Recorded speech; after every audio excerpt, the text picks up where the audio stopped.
Mtazamaji wa Focus Bar TV, leo kama vile nimetangulia kusema tuko mahakamani Shanzu Locals. Tumekuja huku kwa ajili ya leo kunasoma hukumu ya mchungaji Pastor Ezekiel, na tumekutana na viongozi wa kidini ama wachungaji ambao wako hapa na wamekuja hapa kwa ajili ya kusimama na mchungaji mwenzao Pastor Ezekiel. Labda kwanza mjitambulishe. Naitwa nani? Umetokea wapi? Kanisa lako ni gani? Alafu tuendelee.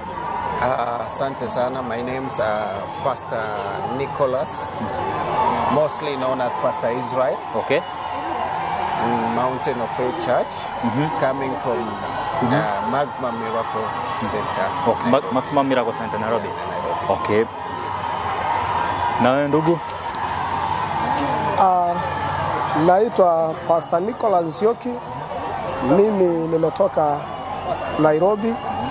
Kanisa ninalo shiriki inaitwa Trinity Revival Worship Center, ambao iko Kenya kwa ujumla. Jina lako mchungaji? Mimi naitwa Bishop Josiah Alinyo. Nimetoka Nairobi na hudumu na kanisa linaloitwa Jesus the Most High Ministries kama kiongozi mwanjilishi ambalo liko East Africa nzima. Naam. Kwanza tunashukuru kwa kwamba mmefika hapa. Tunajua bila shaka mmekuja kwa ajili ya kusimama na mwenzenu katika hili.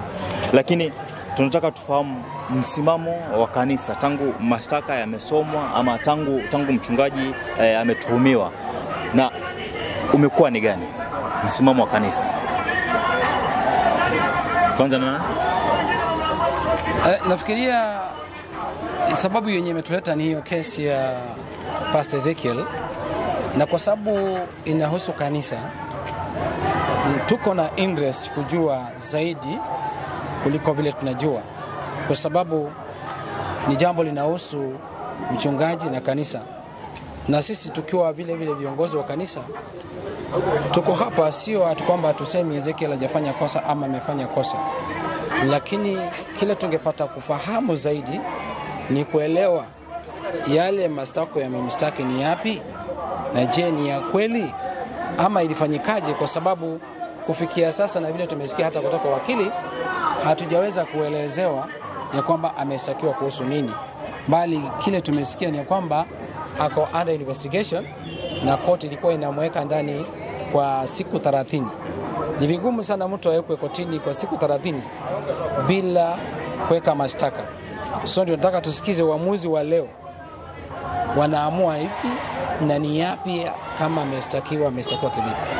Jambo la pili ni ya kwamba sisi hatusemi ya kwamba kanisa linadhulumiwa, maana ninaamini serikali ya Kenya ina misingi yote kufanya kazi yao, na sheria huwa inasema kwamba any person ambaye ama mshtakiwa yote akiwa ameshtakiwa is not guilty until he is proven guilty. So kwa sasa sisi kama kanisa hatusemi ya kwamba amekosa ama hajakosa, maana wenye wanafanya upelelezi wapo, na baadaye kesi itasikika kama itasikizwa, alafu hakimu ndiye ataweza kuamua, na kupitia sisi pia tutaweza kujua haya ni je ni ya kweli ama si kweli. Wachungaji Yes. wamesimama kivipi na mwenzao Pastor Ezekiel? Mimi naweza kusema jambo la kwanza, kama jamii ama mwili wa Yesu Kristo, mmoja wetu anapotenda yale ambao ni kinyume na sheria, twasema sheria itumike kumwadhibu. Makosa yangu isifanyike makosa ya yule mwingine, kwa sababu hapo mbeleni kabla tusikie Makenzi na kule Shakaora hatukusikia Ezekiel kama ako na shida. Tunashangaa ni pipi imetumika makosa ya mtu mmoja kwamba ni ya watu wote. Na sio hayo tu, wachungaji wote tunaambiwa tumekosea. Wachungaji tunaonekana kwamba si watu walio na umuhimu katika taifa la Kenya. Tuko hapa kudhibitisha kwamba kama kanisa la Kenya tuko kitu kimoja na tuko mwili wa Kristo, na hatuwezi tenganishwa kwa sheria zozote au kwa mtu awaye yote, awe raisi, hawe nani. Mwili wa Kristo ni mwili wa Kristo. Jambo ile ingine ni kwamba tuko hapa tujue kile ambacho kimesababisha Ezekieli ashikwe. Kama amevunja sheria, tuambiwe amevunja sheria kivipi? Hatuwezi tukaambiwa kwamba ati alisalimiana na Makenzi, sababu hiyo anakuja kukamatwa.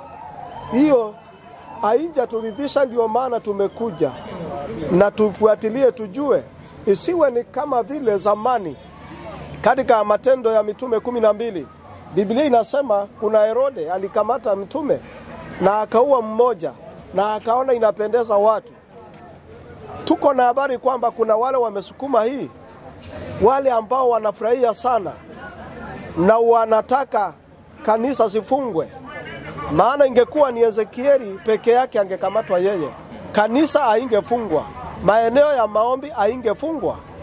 Kwa hivyo tumetambua sio vita baina ya Ezekieli, bali ni vita baina ya mwili wa Kristo, na ndio sababu tuko hapa. Sasa mchungaji, ni kina nani wamekuwa wakisukuma hili? Jambo la kwanza, kuna mambo mengi inafanyika, mtu tunajua sisi ni watu wa Mungu, na ingekuwa kuna mtu anasukuma aingetokea vile iko leo. Kwa hivyo tunajua kuna wale wanaojijua, kuna wale wanajijua ili jambo, wale wanaosukuma wakae kando nayo.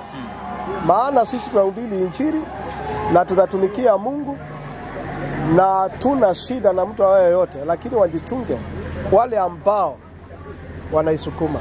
Asante. Okay, the same question Naam. that you have asked. What I can just say is that the matters to do with the law, their lawyers handling. Yes. And we'll leave it to the lawyers. But as a church, we are here to stand with one of us. Because persecutions have always arisen. And even during the times of Jesus. And we know that when we go to matters of spirituality, sometimes people who are in the flesh cannot be able to understand well.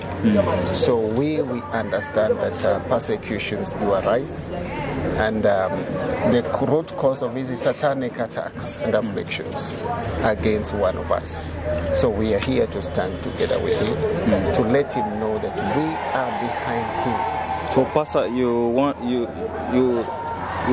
us to believe or to understand that this is one of those persecution times against the church? Not one of those. This thing is continuous. It has no end. You get me? It has no end. And it's not something that we say that possibly somebody just decided to arise against the man of God. We go to spirituality. We know it's two kingdoms, the kingdom of light and the kingdom of darkness. It's the kingdom of God and the kingdom of Satan. So we know that. So we don't say that it's a matter to do with somebody or someone, because when we come to law, we leave it to the lawyers handling that. I hope you've gotten me clear. Yeah, nimekuelewa. Labda viongozi wa kanisa ama wa dini, tangu mchungaji ameshikwa wiki yenye imepita mpaka sasa, ni kitu gani ambacho mmeshakifanya kuonyesha solidarity pamoja? Tunashukuru kwa tumeona kwamba mko hapa, lakini kingine ambacho behind the scenes nyinyi mmekuwa mkifanya in short of solidarity? I've just told you this is a spiritual warfare. This is a matter of warfare. So it's a matter of prayer. Mmeingia katika maombi. Of course. No. That's what we do. That's our work. Okay. That's our work. So that's why we are here also. Ombi lenu labda kwa uongozi ama mahakama, ombi lenu ni gani? Justice. Justice ifanyike. Yeah, we just pray for justice. And we believe that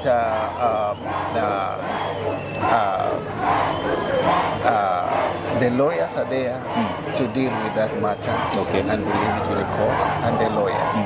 But we believe, we have faith, we believe in God, and we believe that Pastor Ezekiel will be set free. Jumbe wako kwa taifa la Kenya kwa wakati huu? One word to the nation of Kenya is that just fear God, respect the church, and we believe all in one destiny, the destiny of the nation of Kenya. Regardless of whichever religion you are, we are all one people in the nation of Kenya. Let's be united. Let's believe in the rule of the law, and let's believe in justice, and let's forge ahead together as one people. Tumeshukuru sana wachungaji. Shukrani sana kwa muda wenu. Mchungaji, labda la mwisho ulitaka kuambia kanisa ama nchi ya Kenya, unaweza pia kuongea? Langu ningependa kusema ni kwamba sisi kama watumishi wa Mungu na kanisa kwa jumla ni lazima tuweze kuwajibika. Na kwa sababu tumeona wakati mwingi kama kanisa kuna watu wamedhihakiwa kwa njia moja au nyingine. Ukitazama katika mwaka wa karne ya 2014 kuna mmoja wetu pia ambaye yeye kusema kweli alipatikana na kosa kama lingine tofauti, na hiyo ikadhiri alifanya kila alifanya pengine kama mtu binafsi, sio kanisa, lakini ikasemekana ni kanisa imefanya, na hivyo basi ukawa na ile kufungiwa kwa makanisa kusajiliwa. Leto sisi ambalo tunaomba ni kwamba kama watumishi wa Mungu na kanisa tusimame katika umoja, na pia katika ile kazi tunafanya lazima tuwe wajibikaji, ili pia tusije tukalaumu upande mwingine. Na ili hali sisi pia tuna makosa. Lazima tujichunge na tuombe Mungu. Lakini kwa serikali tunaomba ya kwamba kama mtu amefanya kosa, huyo ni mtu kibinafsi. Kama hii kesi ya Ezekiel, si Ezekiel amefanya kosa, maana hatujaambiwa. Ili hali bado nawaacha uchunguzi endelee kufanywa. Lakini mambo ya Mackenzie, kwa sababu walikuwa marafiki ama walikuwa wanahusiana radio station, hiyo haitoshi kusema kwamba amepatikana kosa adhibiwe kwa sababu ya kosa hajafanya. Kama serikali imepata ina kosa, basi ilete ile kosa hadharani ijulikane hii imefanyika vipi. Jambo la pili la kuongezea ni kwamba kama ile kesi ya Mackenzie ambayo inaendelea, hiyo ni kisanga tumesikia imefanyika kwa muda. Katika idara ya serikali za Kenya kuna sehemu tofauti wale wanahusika. Kuna DCI hiyo, kuna NSO, kuna watu wa nyumba 10, kuna pia wazee wa mtaani. Hizi system zote zilikuwa hapo ndio mambo kama haya yatokee. Sasa inatupaka matope na hata kuwezeka na mpaka matope. Sasa tunaomba kwamba pia serikali iweze kuwajibika kufanya upelelezi wao kwa wakati unaofaa na kuzuia jambo lote kabla halijatokea, ili tusikuwe na madhara kama hili yanafanyika. Tunashukuru sana mchungaji kwa muda wako. Asante sana kwa kuongea na sisi. Naam, mtazamaji wa Focus Bar TV, hao ni maoni ya wachungaji ambao wako nao kwa ajili ya taifa na hata pia kwa ajili ya idara ya usalama.